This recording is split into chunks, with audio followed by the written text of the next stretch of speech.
Obviously we're all here about this bedroom tax and we all object to it because it's absolutely god-awful. We had a meeting down in Irvine just over 2 weeks ago where we'd somewhere in the region of 90 people had attended, and it was a night not unlike this.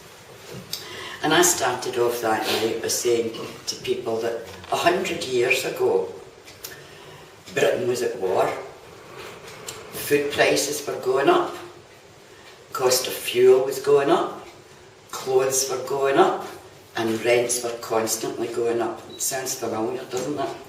Not a lot's changed in 100 years.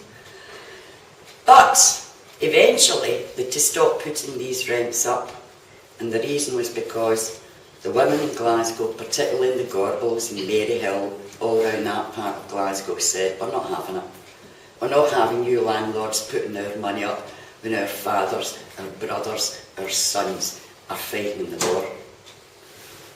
And eventually something like 32 unions in Glasgow agreed with them that this was not on, and they joined them at a huge march in Glasgow in George's Square, and the government had to cave in eventually.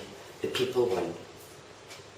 75 years on, they tried something similar with the poll tax. And I think all of us in this room are old enough really to remember what the poll tax was all about and the fight back with the poll tax. And although the Scottish Socialist Party wasn't around 100 years ago, we were during the poll tax, and we were one of the leading groups fighting the poll tax. And we did away with that.